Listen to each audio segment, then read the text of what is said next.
I cried on my first day. I did not want to tell my parents. I did not want my friends to know that this is what I'm doing now. I was a financial analyst there, right? I was doing great in my life. When I came here, I got this delivery job. This is a story of young South Asians who came to Germany in the hope of a better life. Instead, they find themselves trapped in a cycle of debt and exploitation. It's a scamster, it's looting me. I cannot tell anyone about this. I'm depressed. It's also the story of modern marketing and middlemen.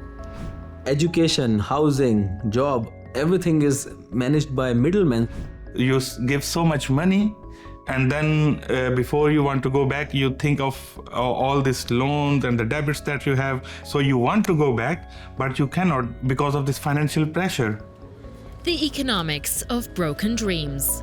Coming up on Business Beyond. Here in Berlin, as in many other European cities, the food delivery business has exploded. In only a few years, revenue from meal delivery has more than doubled, leading to a huge demand for labour. Much of that labour increasingly comes from one part of the world. Where are you from? I'm from India. I'm from India. I'm from India. According to the Indian office of the German Academic Exchange Service, or DAAD, the number of Indian students coming to Germany has doubled in just 5 years, a trend that was accelerated by a migration pact the two countries signed in 2022. For Indian students, there are two legal routes into Germany. Either enroll in a public university, which costs very little but is hard to get into, or a private, expensive one with a far lower barrier of entry and often a large marketing machine behind it. Getting an admit is absolutely a cakewalk. You just need 50% in your bachelor's degree and an IELTS score of 6.5, no band less than 6. But once in Germany, many foreign students face far higher living costs than at home, forcing many of them into precarious and often exploitative work in the food delivery sector. I've come to meet people who can tell me exactly how the system works. Rohit is a member of food delivery platform Lieferando's Employees Council, an elected body that represents workers' interests to management. He also works as a rider himself. The expectations are nowadays set by social media, and they see a lot of reels and stories of how good the life here in Germany is. And in the end, their dreams are shattered. The high cost of paying for private universities creates a problem. Many students end up barely able to make ends meet once in Germany, let alone transfer money to their home country. The German government requires migrants from many non-EU countries to prove their financial stability by opening what's called a blocked account, with a minimum of €11,904 deposited, a sum many have to borrow from a bank in their home country. Once here, they can only withdraw a maximum of €992 each month. That's often only enough to cover their university fees, leaving them in desperate need of a job to pay for everything else from rent to food. That's exactly the situation 26-year-old Bhavya found himself in. Before he came to Germany, he was already master's educated and had a well-paid job as a financial analyst in Delhi. But, bombarded by ads on Instagram and messages on WhatsApp from agencies promoting universities in Germany, he became convinced that he'd have an even brighter future pursuing a career in data science in Germany. They get your data from somewhere, they just send you messages and at times emails as well, right? If you want to earn more, or there's a great opportunity coming in Germany, you get a good life. But the reality once he got to Berlin was very different. Finding affordable housing was an immediate problem in a city in the midst of a property crisis. High rental costs, often in cramped apartments with other young Indians, and shady rental terms meant he desperately needed to find work. When he couldn't find a job matching his skills, fellow students suggested food delivery. How much will they pay me? Peanuts. Less than peanuts. If you work for 12 hours, maybe if you're lucky, you'll get 80 or maximum 90 euros a day. And you're working 12 hours a day for that. To work in food delivery, his friends gave him a WhatsApp number. They didn't know the identity behind it, and he didn't either. But contact with the middleman led to his first job delivering food for a subcontractor of Volt. But it quickly became clear to Bavia that this was not going to be a normal worker-employee relationship. You'll get threats as well. If you're not working, you're not online, right? They'll be like, okay, I'll just disconnect you from the application. You will be out of work in a second. Who's sending you these threats? The This WhatsApp same- number? Yes, the same exact WhatsApp number.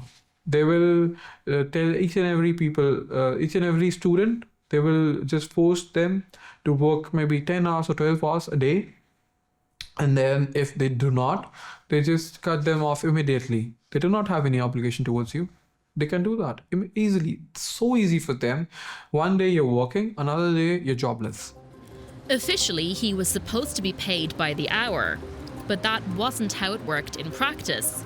The method of payment wasn't above board either. There was in bank accounts, some of it was cash, yeah. How did you get the cash? Okay, you will find a person, maybe some alley, you have to go there at a particular time, you can go there, and then they'll make your payment. They make payments, but they are most certainly that you won't get paid enough or even what they promised you. That they do not promise you anything. The promises are not binded by law, right? This legal ambiguity occurs because riders delivering for platforms like Volt and Uber Eats are often not employed directly by those companies. Instead, they're hired by subcontractors. Like Rohit, Sami is a member of Lieferando's Works Council. The subcontractor, they are kind of this temporary companies without any physical office. So it's only a WhatsApp number. So you get in touch on this WhatsApp number, and there you get the instructions on which point, on which day, where to come and collect your cash envelopes. And that's it. He says subcontractors have become adept at avoiding Germany's financial authority, the Finanzamt, by declaring bankruptcy and forming new companies as soon as they're asked for a tax declaration. According to Sami, subcontractors often don't provide riders with safety equipment. Instead, riders turn to social media to buy and sell gear, and to informally arrange jobs. He's baffled that German authorities are not more focused on clamping down on the subcontractors.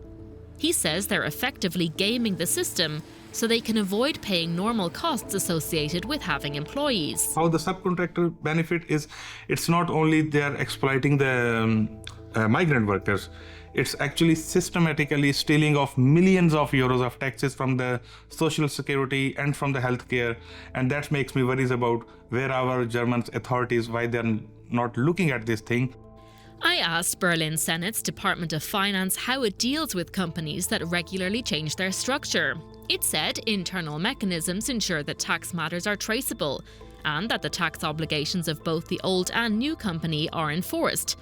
But that only works if there's a paper trail.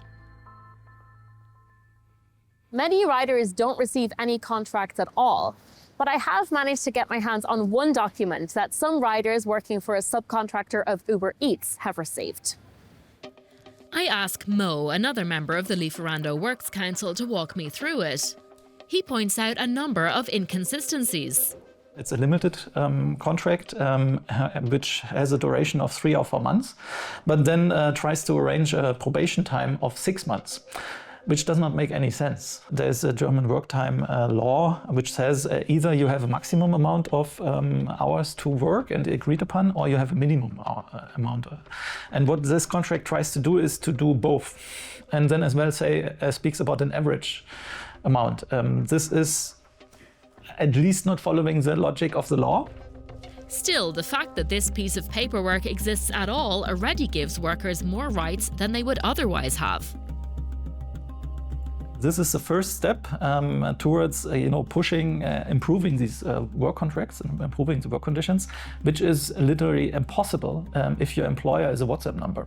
Yes, you cannot go with your phone and show it to court and say, I want to sue this WhatsApp number. I want to sue this chat. It's not possible. While Germany's leading food delivery platform Lieferando has been employing workers directly and giving them legitimate contracts, it recently announced it was letting go of 1,500 riders. Interpreted as a sign that it too was moving in the direction of subcontracting, the decision triggered major protests in Berlin. Concern about this kind of employment model is growing. According to a ranking on platform work in Germany conducted by action research project Fair Work, where a score of 10 represents the minimum standards of fair work, Lieferando scored 4 points, with Bolt, Uber Eats and Volt all scoring 0. We asked Uber Eats, Volt and Lieferando for a response to reports of subpar working conditions at their companies. Uber Eats said it carefully investigates reports of possible irregularities in the conduct of fleet partners and has terminated partnerships in the past. Volt pointed out that while subcontractors are ultimately responsible for the payment of riders, it does run an anonymous whistleblower channel where concerns can be submitted to the company confidentially. Finally, Lieferando highlighted that its riders remain directly employed, earn an average of over €14 an hour, and are entitled to holiday and sick pay as well as overtime. Many delivery riders, whether directly employed or not, are officially hired under an employment classification specific to Germany known as a mini-job. It's a type of low-paid employment that requires lower tax and social security contributions from the employer. I've come to meet labour researcher and lawyer Aju John to find out how this particular system is being exploited within the platform economy in Germany. This particular category is exactly what is being used and abused in sectors such as food delivery work, where on paper the subcontractors in this case, food delivery subcontractors in this case, are able to show on paper that workers are working below the ceiling, that then places them in the mini job and midi job categories, and therefore they are able to escape the liability of social security contributions. However, when in reality they are working and forced to work much longer than that. In Aju's view, it should be the job of German tax and insurance authorities to crack down on shady subcontractors. But he says they're targeting the wrong people. What instead we see happening is that the tax authority and the insurance authority conduct raids on the street, and it's delivery workers who are stopped and checked, and their status often comes into question, right? Because they're all migrants and they all live in fear of deportation. There is some hope of change coming though. This year, a new EU directive is due to come into force. The aim is to improve conditions for platform economy workers. But will it make a tangible difference? If the EU platform directive is implemented in its proper spirit in Germany, a worker will be able to go to court against Uber Eats, even though that person has been employed through a subcontractor. One country that's already tried to tackle the problem head-on is Spain. In 2021, it passed the Rider Law, mandating that food delivery workers be classified as regular employees. Maria Luz Rodriguez Fernandez is a professor of labour law. She says Spain's largest food delivery platform, Glovo, initially failed to comply. Then the Spanish government, make a reform or the penalties, and then now the boss of Glovo is near to prison for reject the law, not apply the law. And this was really important because since that moment when the CEO of Glovo was near to prison, they started to apply the law. While the new rules potentially lessen earning potential by formalising working hours, Maria says most, if not all, of the riders she interviewed as part of her research feel the benefits. Why?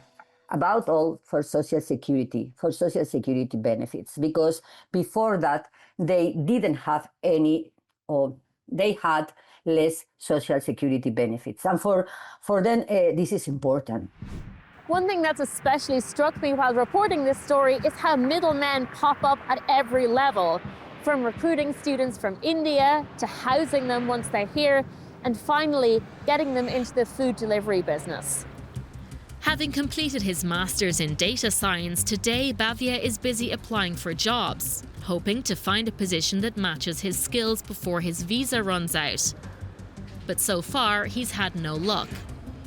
He's currently employed directly as a rider by Lieferando, under the MIDI job category, allowing him to earn a maximum of €2,000 a month. Where will I go? You do not have jobs. But you advertise in India that there are so many jobs available in this particular sector, in data science. You just advertise so much that, okay, you get paid €100,000 as well for a whole year. Right now, I'm not even just able to work on my basic this Lieferando job as well. You're not getting even paid for your daily life. What will you do? You take loans secretly. You do not tell your parents that, right? Bavia's experience is not unusual, and it opens up as many questions as it answers. Who are all the individuals behind the WhatsApp numbers? Why aren't German authorities on top of this? And what responsibility do Indian agencies carry for marketing an image of Germany that often doesn't match up with reality? There are so many strands to this story. Online marketing, middlemen, a culture of shame around things not working out, and authorities that can't or won't keep up with a workplace that's rife for exploitation. While many Indians do end up with prosperous careers in Germany, for a subset of young students delivering food across the country, that prospect can seem increasingly remote.